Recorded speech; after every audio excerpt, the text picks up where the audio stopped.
عمران خان آخر کس بات کے لیے مان گئے؟ فواد چودھری کے لیے خوشخبری آ گئی۔ شیر افضل مروت نے سب سے صلح کر لی۔ پاکستان کے لیے نہایت ہی خطرناک خبر کس طرح کی ہے؟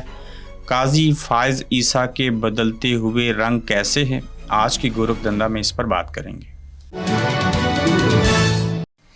السلام علیکم، آپ دیکھ رہے ہیں گورکھ دھندا، ابرار قریشی آپ سے مخاطب ہوں۔ فواد چودھری نے بڑی تاخیر سے ان کو رہائی ملی۔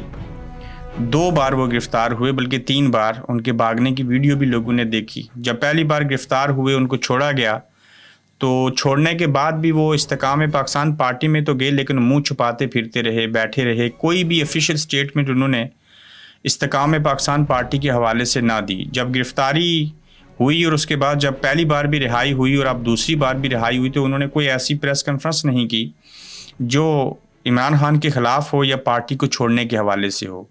پہلی رہائی کے بعد بھی وہ ٹویٹس جو کرتے تھے وہ عمران خان صاحب کی سوچ کے حامل ہی چیزیں ہوتی تھیں، لیکن پاکستان تحریک انصاف کے کارکن ان کو منع کرتے تھے کہ اب آپ عمران خان کو چھوڑ چکے ہیں، تو لہٰذا آپ کو یہ کوئی حق حاصل نہیں ہے کہ آپ عمران خان کی جو حمایت ہے وہ چھپے ہوئے کرتے رہیں۔ بالآخر فواد چودھری استحکام پاکستان پارٹی کے اندر تو گئے، لیکن اس کے بعد کوئی پریکٹیکلی چیزیں نہ کی، جیلم کے اندر جلسہ نہ ہوا۔ وہ اس طرح سے بات نہیں مان رہے تھے کہ آپ استحکام پاکستان پارٹی میں جا کے جیسے عمران خان صاحب کے لیے اسپوک پرسن بن کے پاکستان تحریک انصاف کی بولتے تھے، ساری چیزیں کرتے تھے، اسی طرح سے کریں۔ جب نہ مانے تو ان کو دوبارہ سے گرفتار کر لیا گیا۔ لمبے عرصے کے بعد ان کو رہائی ملی، اور رہائی ملنے کے بعد اب یہ متوقع ہے کہ عمران خان صاحب جو ہیں وہ مان گئے ہیں، اور عمران خان نے کس بڑے سیاستدان کو تحریک انصاف میں شامل کرنا ہے، اس سلسلے میں جلد ملاقات متوقع ہے فواد چودھری کی عمران خان صاحب سے۔ تو اس سے قبل بھی عمران خان صاحب نے اس بات کا عندیہ دیا تھا گزشتہ روز، اور ایک روز اس سے بھی قبل جب صحافیوں سے بات چیت کر رہے تھے تو نرم گوشہ انہوں نے اختیار کیا تھا فواد چودھری کے حوالے سے جب ان سے سوال کیا گیا۔ اب یہ لگ رہا ہے کہ فواد چودھری کو عمران خان مانتے ہوئے قبول کر لیں گے، دوبارہ سے ان کو پارٹی میں واپس لے لیں گے، چونکہ ان کو پتہ ہے کہ فواد چودھری نے کس حد تک صحبتیں برداشت کی، اور فواد چودھری جس حد تک ڈٹے ہیں، عمران خان یقیناً ان کو پارٹی میں واپس لے لیں گے، اور اس طرف بھی بات جا سکتی ہے کہ وہ پھر سے ایکٹیو ہوں، اور عمران خان ہو سکتا ہے ان کو ایک اچھی ذمہ داری بھی دے دیں۔ تو کیسے فواد چودھری کے اوپر بھی پھر سے وہ اعتبار کریں گے، کون سی ان کو ذمہ داری دیں گے، یہ ہم دیکھیں گے۔ اور ذرائع کے مطابق عمران خان نے فواد چودھری کو واپس پارٹی میں لینے کا فیصلہ کر لیا ہے۔ گزشتہ دنوں بھی عمران خان نے جیل میں صحافیوں سے بات چیت کرتے ہوئے فواد چودھری کے حوالے سے سافٹ کارنر دکھایا تھا۔ تو آپ دیکھتے ہیں کہ فواد چودھری جو ہیں ان کو پارٹی میں دوبارہ واپس لیا جائے گا یا نہیں لیا جائے گا، لے لیا گیا تو کون سی ذمہ داری ملے گی، اور یہ فواد چودھری کے لیے بڑی تگڑی خبر ہوگی۔ اس کے ساتھ پاکستان کے حوالے سے ایک نہایت ہی خطرناک رپورٹ سامنے آئی ہے، بری خبر ہے، اور وہ بری خبر اس حوالے سے ہے کہ ملک کے اندر کروڑوں لوگ جو ہیں وہ اس سال بے روزگار ہو جائیں گے۔ اس سال سے مراد ابھی اپریل ہے، اور اینڈ آف دسمبر تک اگر کروڑوں لوگ بے روزگار ہو گئے، اور جو لوگ درمیانے درجے کے تھے، 3 وقت کا کھانا کھا سکتے تھے، ان کا گھر اچھے سے چل رہا تھا، وہ غریب ہو جائیں گے۔ غربت کی جو لکیر ہے، جو سطح ہے، اس سے نیچے چلے جائیں گے۔ اور اس سلسلے میں جو بات سامنے آئی ہے اس میں عوام کی باری اکثریت کے لیے بنیادی علاج، تعلیم اور روزگار کا حصول پہلے ہی مشکل تھا، مگر اب ناممکن ہونے لگا ہے۔ UNDP یونائٹڈ نیشن کا ادارہ ہے، اس نے رپورٹ جاری کی ہے، اور اس رپورٹ کے مطابق انسانی ترقی کی سیڑھی پر 149ویں نمبر پر سے تیزی سے نیچے پھسلتا ہوا پاکستان 149 نمبر سے 164 نمبر کے اوپر پہنچ چکا ہے۔ اچھی زندگی گزارنا تو دور کی بات، مینڈیٹ چوری نے اب پاکستانیوں کے لیے زندگی گزارنا بھی مشکل کر دیا۔ مونس الائی نے بھی اس کے اوپر تنقید کی، اور UNDP کی رپورٹ کے مطابق پاکستان جو ہے وہ تنزلی کی طرف جائے گا، 149 نمبر سے 164 نمبر پہ چلا جائے گا، اور اس طرح سے پاکستان کے اندر حالات خراب لگ رہے ہیں۔ اور اسی معاشی بدحالی، آئین قانون کی پاسداری کا نہ ہونا، انصاف کا نہ ہونا، نظام کا ایکسپوز ہو جانا، اور وہاں کسی چیز کی امید نہ ہونا، پیسے والوں کو جان کی فکر، اور جن کے پاس پیسہ نہیں ہے ان کو کھانے کی فکر، تو ایسی صورتحال میں 6.5 لاکھ لوگ جو ہیں وہ سارے پڑھے لکھے اور مالدار، کچھ غریب بھی قرضہ اٹھا کے زمینیں بیچ کے UK میں خاص کر آئے ہیں، جو یہاں پہ ورک ویزا کی سکیم تھی اور باقی چیزیں تھیں، اور 6.5 لاکھ لوگ جس میں ڈاکٹر ہیں، انجینئر ہیں، ٹیچر ہیں، بینکر ہیں، پڑھے لکھے ماسٹر ڈگری ہولڈر لوگ ہیں، جو آئلٹس بھی پاس کر لیتے ہیں، جو تقریباً 1 کروڑ روپیہ بھی لگا لیتے ہیں، منیمم 80 لاکھ روپے خرچہ آتا ہے، تو وہ ساری چیزیں ادا کر کے اپنے وطن پاکستان کو چھوڑ کے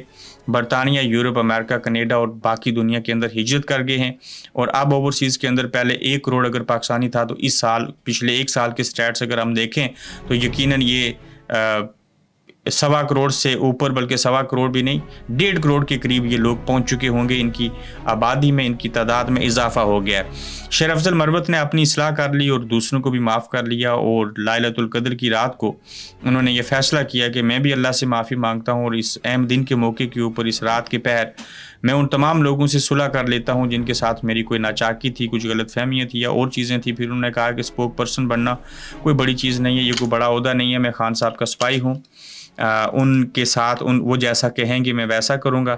پھر 2 ماہ سے media per P T I میں اختلافات کی جو خبریں چل رہی تھیں، اس کو بھی انہوں نے سنجیدہ لیا، اور ان کو خان صاحب نے بھی کہا کہ اس طرح کے بیانات اور خبریں اور اختلافات نہیں ہونے چاہیے، اور ان معاملات میں مجھے اپنی بھی غفلت نظر آئی.